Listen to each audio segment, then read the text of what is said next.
sempre que o CRA-RJ recebe uma visita que tenha contribuições para compartilhar com os administradores, a TV e a rádio CRA-RJ não perdem a oportunidade de trazer esse visitante, no caso o vereador Carlos Caiado, para participar conosco de uma entrevista. E hoje nós temos, além do vereador, como vai? Tudo bem? Seja muito bem-vindo. Prazer. Obrigado pela oportunidade.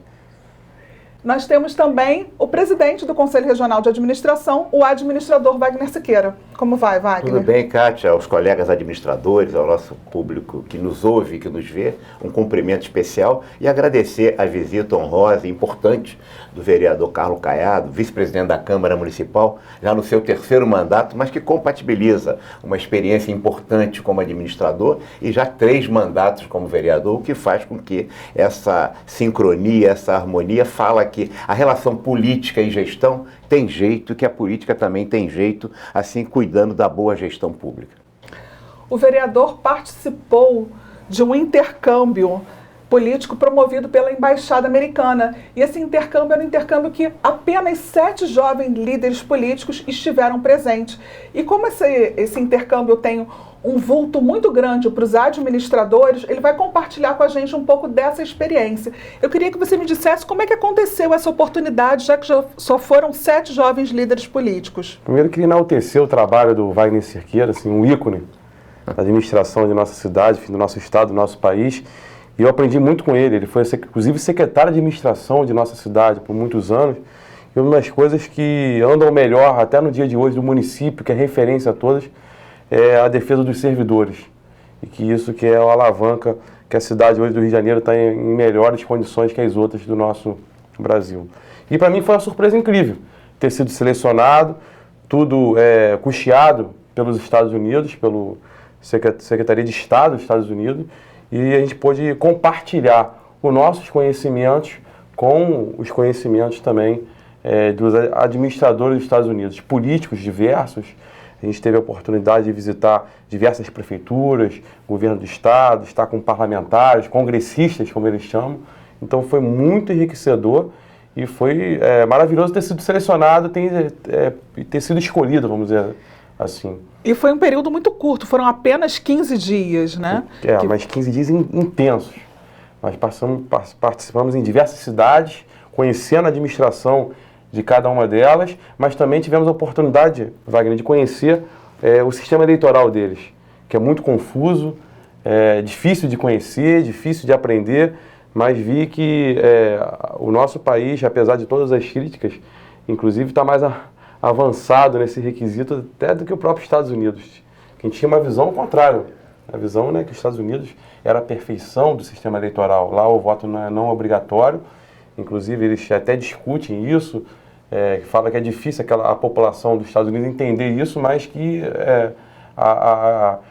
o povo lá não vai votar. É incrível. As pessoas que elegem nos Estados Unidos é um percentual muito pequeno. É o que mostra que a democracia representativa está em xeque, em discussão, em debate em todo mundo. Né? Quando a gente vê um país que é realmente a representatividade dos Estados Unidos no mundo inteiro, e eles, como ainda tem essa dificuldade que você anota, mostra que a democracia representativa está em dificuldade. Né? Portanto, a questão não é só brasileira. Você participou de 3 eleições aqui no Rio, foi eleito 3 vezes a vereador, e lá não era o vereador apenas que estava, né?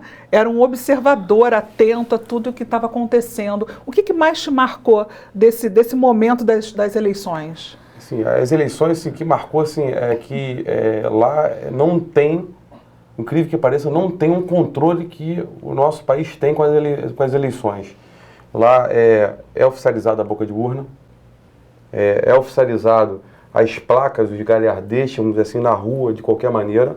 Eu tive a oportunidade de conhecer até um dos candidatos, o Ben Carson, dentro de uma sessão eleitoral, fazendo campanha, apertando a mão. Eu não me imaginar que poderia acontecer dessa forma.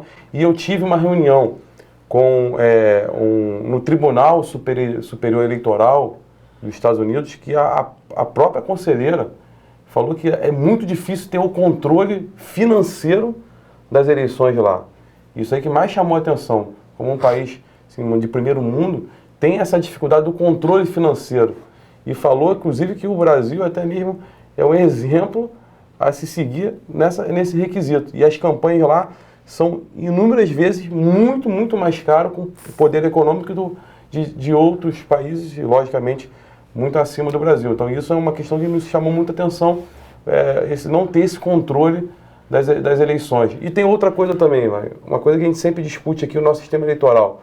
E o que eu pude perceber, não existe sistema eleitoral perfeito.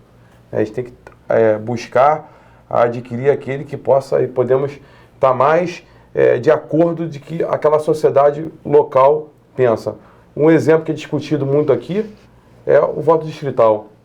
E lá em reuniões, em universidades, falou que é bom a interação do eleitor com o parlamentar, mas há uma dificuldade incrível daquilo que nós não queremos, que é a renovação.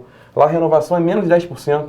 Por quê? Aqueles que montam os distritos pelo voto ser distrital são aqueles próprios que estão no poder.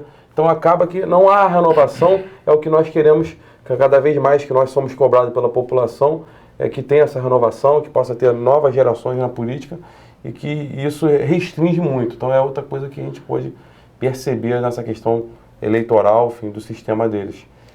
E o que marcou que você pôde trazer de diferente para compartilhar com os vereadores aqui do Rio de Janeiro, como uma proposta mesmo de começar a rever, de começar a se questionar com relação a como acontece hoje as eleições? Então, em relação às eleições, como eu disse, o nosso sistema, incrível que pareça, é melhor do que o deles. Inclusive, nessas reuniões que nós participamos, o cartório deles lá, que fazem todo o sistema eleitoral, se interessaram até vir aqui no Brasil conhecer o nosso sistema. Então isso é uma questão em relação à eleição. Então o benchmark foi ao contrário, né? O benchmark foi ao contrário, deixa eu vir aqui. O que assim, a gente pôde trazer para cá, conversando com os outros parlamentares, enfim, deputados, todos ligados à política, até com o Wagner, é que a participação da população, apesar de na hora de votar ser um percentual pequeno, porque não é obrigatório, mas a participação lá, o envolvimento das campanhas eleitorais com as primárias seria uma questão de a gente trazer para aqui para o Brasil, isso sim. Porque as primárias dos partidos dão a força das pessoas conhecerem mais as propostas, as ideologias dos partidos e do próprio candidato, vamos dizer assim. Então isso que é a melhor coisa que nós tiramos dos Estados Unidos, que deveria ter aqui no Brasil, as primárias. Isso. Você fala em relação à eleição para presidente ou também em relação às eleições de governadores dos estados? Eu falo, assim, a situação de cidades é um pouco diferente, né? É um pouco diferente. Mas as primárias em relação à eleição federal para o presidente. Eleição federal, mas quando para escolher também um candidato a governador e a prefeito, os partidos compartilham mais com os eleitores, as escolhas. Mais discutido. Há, portanto, uma influência a mais dos militantes do partido na decisão do próprio partido, na escolha dos candidatos e na formulação. Como a gente vê aí agora nesse processo eleitoral americano, seria assim? Você acha que é por causa das primárias que contribuem para isso, né? E muito. E que você fecha assim, as ideias serem reais ou que o próprio eleitor conheça as ideias. Porque a gente tem, às vezes, uma falta de cultura assim, política, de não ter a participação assim, do eleitor, então ele acaba que elege a pessoa X e depois, eu não gostei dele, mas porque ele não acompanhou as ideias, efetivamente no detalhe. Tentando buscar uma referência que você me fala, estou pensando aqui, Caiado, veja bem, o Donald Trump claramente viola alguns dirigentes do Partido Republicano em relação às suas posições, porque ele tem posições que são muito contrárias aos dirigentes do partido, mas mesmo assim ele está conseguindo nas primárias sucesso em função talvez da base do partido que acaba violando os grandes caciques do Partido Republicano e vai acabar candidato pelo Partido Republicano, mesmo contrário ao interesse dos caciques. Não seria o meu candidato, né, preferencial, evidentemente, mas isso confirma o que você está dizendo, a força das primárias na escolha das candidaturas nos Estados Unidos. E o ano inteiro essa campanha se dá com a votação da escolha em cada estado, né, tendo. E é proporcional esses votos também, é preciso se entenda que não é voto unitário por cada estado, né? Cada estado tem um peso diferentemente nas primárias em relação ao conjunto de eleitores, de filiados, etc. Não sei quais são os critérios exatos. Sei que na escolha direta, quando se dá a eleição, é proporcional aos votos que ele tem, porque a eleição americana é indireta, a gente precisa lembrar isso. Né? São eleitos delegados. A eleição americana não é direta, né? Tem esse aspecto também, né? Significa que no final os delegados podem não concordar. Já aconteceu isso, né? O mais votado não quer dizer necessariamente que ganha a eleição, é o que tem mais delegados. E o que eu queria, assim, até para a gente fechar esse assunto ou não, mas assim, da minha experiência me chamou muita atenção, já que nós estamos aqui falando também sobre administração, que os conceitos nossos do Brasil são de ações administrativas governamentais, são idênticos, parecidos. E os problemas também. Em Chicago, por exemplo, o maior problema que nós tivemos lá com o governador, com o secretário de Estado, é a questão do fator previdenciário. Como discutir isso?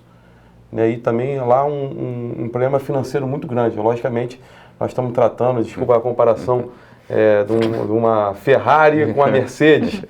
Né? Eles são a Ferrari e a Mercedes, é muito bom, mas o estado de Chicago está com esse problema.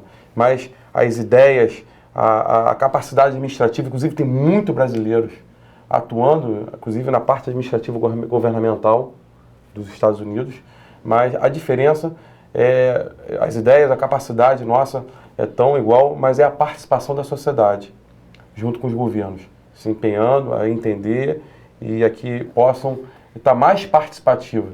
E eu acredito que nesse momento que o Brasil vive da política, porque esse problema que a gente vive no país hoje, enfim, da crise política, está levando a esse amadurecimento político das pessoas de participarem não só nas eleições, mas durante os governos, seja ele municipal, estadual ou federal, para poderem ter essa participação. Então isso é uma questão que levou muita atenção, que é muito assim, idêntico às ideias, às maneiras governamentais, mas essa participação da sociedade junto com os governos, não só de cobrança, mas também de ideias, é importante. Ô Caiado, mas quando muda um ministro lá, muda também o garçom do ministro? Quer dizer, essa é uma questão que me bate muito aqui no Brasil. O número de cargos de confiança e de livre nomeação, né, é tão grande, que acaba colocando muitos passageiros, né, alguns bons, muitos não são tão bons, mas cuja lealdade não se dá à gestão pública, à coisa pública, mas se dá a lealdade eventual daquele político que esteja no momento no cargo, né? Eu sei que se muda até o cara do cafezinho, né? O garçom que serve o ministro de Estado. É isso também lá, quando muda o ministro, muda 200 carros, 1000 carros, 10 mil carros uma vez, ou eles têm uma estabilidade na administração pública que faz com que eles tenham esse sucesso. E aí a política, com as mesmas dificuldades que nós temos, é diferente, porque a contaminação desse processo se degrada mais no Brasil, que tem uma burocracia muito mais influenciada pela essa politicagem que se dá, que é uma das causas, e não estamos aqui fazendo nem defesa, né, disto ou daquilo em relação à crise política, mas constatando um traço da nossa cultura. Se dá isso também lá, essa influência, essa mudança? Não, a estabilidade governamental é muito maior do que a nossa, sem dúvida alguma. Você bateu certíssimo no ponto que também é uma diferença grande que tem. O orçamento é um recurso fundamental na gestão pública, que dá estabilidade das relações, de onde se faz investimento, onde não se faz. Em verdade, né, o presidente americano não pode mexer um cento no orçamento americano depois de aprovado pelo Congresso. Em verdade, o presidente americano não pode mandar uma lei, projeto de lei, ao Poder Executivo. Até a lei de orçamento ele utiliza o líder da maioria, né? Ele não pode mexer no orçamento em nenhuma, absolutamente proibido. Essa é uma diferença, a gente olhar qualquer governo, né, nos últimos anos, quem mais legisla na República, né, o maior número de leis, talvez 85% das leis aprovadas no Congresso, nos últimos 30 anos, são de iniciativa do chefe do Poder Executivo. A pessoa mexe 100% no orçamento no chefe do Executivo. Estou me referendo aí ao prefeito, ao governador e ao presidente da República de qualquer partido. Hoje, como foi antes. E, infelizmente, vai ser amanhã. O orçamento dá uma diferença em relação... Quando o político aprova um Congresso, no Congresso o orçamento, não pode mudar. E o Obama, que é o homem mais forte do mundo, não tem nenhuma iniciativa de projeto de lei. Nenhuma. Aqui, um vereador, desculpe, se quiser fazer um projeto de lei em relação, dando um nome de rua, se inquina esse vereador de vice de iniciativa. Porque o nome de rua tem que ser dado só pelo prefeito. E não pelo... Veja bem, vice de iniciativa é por si só um equívoco em relação à competência do Poder Legislativo, do Judiciário e do Legislativo. O que a gente viu há dias atrás, anteontem, o ministro, né, do Supremo Tribunal Federal, determinar que o presidente do Poder da Câmara Municipal fizesse andar um pedido de impeachment do vice-presidente, quando ele já arquivou 39, e os outros 39 que ele já arquivou, e os 8 que estão lá, e os outros que virão. Aí agora alguém apresenta um pedido um pedido de impeachment do próprio ministro do Supremo, que pode também, ele também é impichável. Precisa ser dito isso. Como é que vai fazer? O presidente da Câmara não pode arquivar isso? Vai ter que botar isso para frente? Aliás, quem faz impeachment de ministro do Supremo é o Senado. Como é que faz o presidente do Senado? Ele não poderá, diante da decisão do Marco Aurélio, do Supremo, ele não vai poder arquivar esse pedido? Ele vai ter que construir a comissão? Veja a sandice desse processo da interveniência das instituições, de um lado para o outro, do Poder Legislativo, do Poder Executivo, do Poder Judiciário, que faz com que essa balbúrdia, apesar das dificuldades que você nos aponta na eleição americana, mas a estabilidade das instituições é impensável um ministro do Supremo intervir no Congresso americano, como é impensável o presidente da República fazer um projeto de lei. Essas relações a gente precisa incorporar também, né? Porque senão as dificuldades se tem nos processos eleitorais. Você tem razão, não há sistema perfeito eleitoral ou político. Se tivesse, todos nós adotaríamos, mas a gente não pode esquecer essas interveniências indevidas. Aqui é Sua Majestade Imperial, o presidente da República do Brasil. Nunca se viu tamanha compra e venda de cargos de forma escrachada, como estamos vendo no meio da República. Isso é de um escracho que não tem tamanho. Quer dizer, e isso faz com que a influência de um poder sobre o outro, a tal ponto que só vou fazer a nomeação depois do que ainda tem pagar a prestação. Quer dizer, isso que sempre existiu, agora se assumiu como uma absoluta... Né, Agora você colocou de várias coisas questões, que você colocou uma que me recordei agora, que foi na Universidade de Georgia, em Austin, que os professores que nos atendeu, até o coordenador da faculdade, falou assim: a nossa diferença para vocês brasileiros é o seguinte, a nossa lei que está escrita, nós cumprimos. A lei de vocês, quando vocês não querem cumpri-la, vocês vão lá e mudam. Isso aí chamou a atenção no que você colocou sobre a estabilidade. Recordei agora que foi uma questão que é verdade. Quando tem alguma lei que descumpre e vai lá e muda para desviar... Se ajustar os interesses. Se ajustar os interesses. Foi uma questão importante que me recordei. Vereador, você está no 3º mandato, são 8 anos que você está na Câmara Municipal, 337 projetos, 48 leis municipais que você é autor. Como é que você está vendo o Rio de Janeiro nesse momento tão conturbado que nós estamos vivendo agora? Então, como eu coloquei no início, eu acho que o Rio de Janeiro hoje é uma cidade de diversas elas que vive no melhor momento.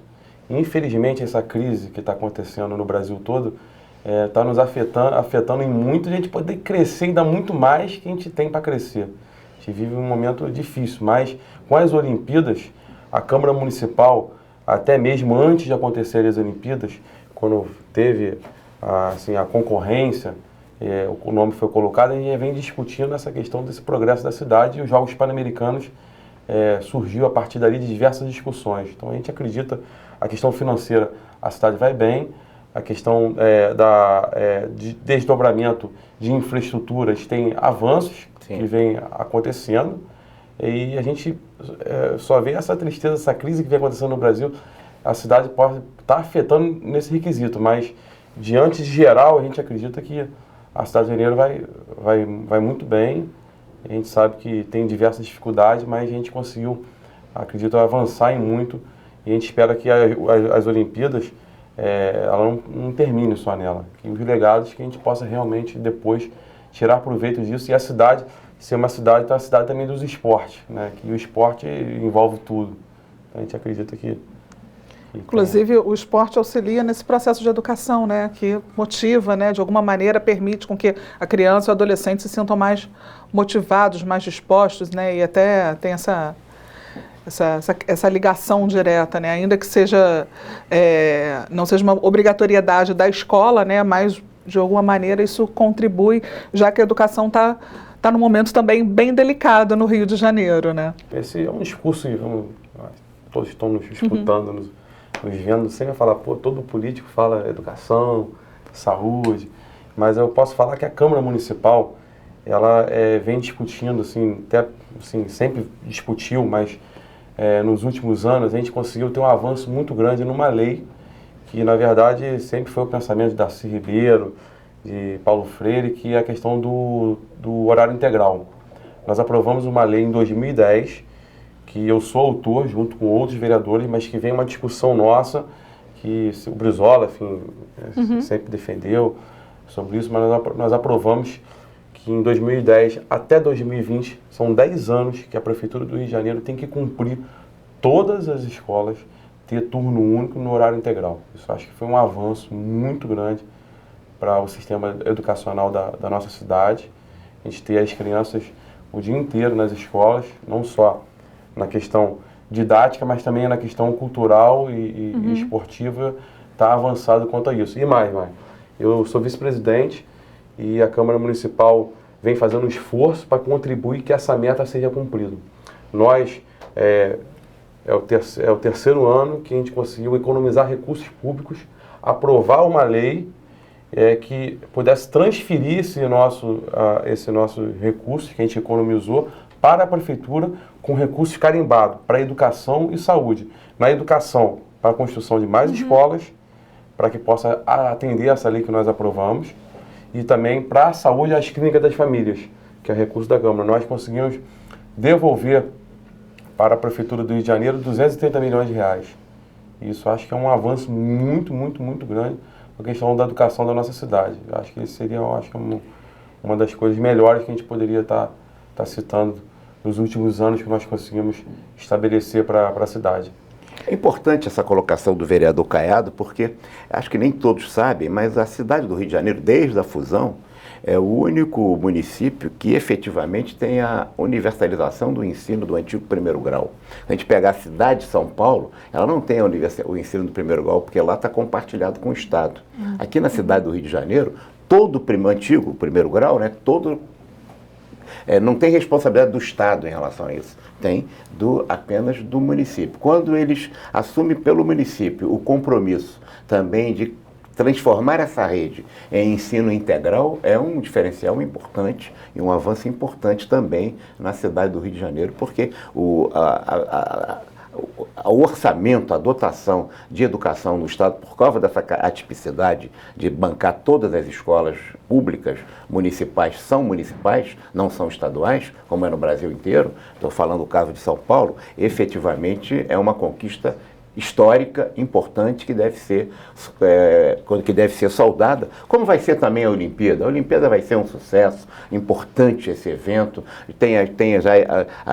os legados já estão aí, são consequentes, não há dúvida, a cidade tem uma história de sucesso, Jogos Pan-Americanos, Jogos Militares, né? A vinda aqui do Papa também, Francisco, tudo isso, os grandes eventos têm sido um sucesso, a crise existe, mas a cidade continua razoavelmente bem superando esse processo todo. Portanto, o Carioca vai dar uma demonstração inequívoca de participação, de compreensão e de sucesso em relação a esse evento, que é histórico também para o país, especialmente na América do Sul e especialmente aqui para a cidade do Rio de Janeiro. A cidade, sempre antes dos eventos, desses grandes eventos, se diz que não vai dar tudo errado, vai ser tudo, né? Mas eu tenho certeza que o Carioca, o governo, a sociedade carioca vai ter um sucesso muito grande, a Câmara, né?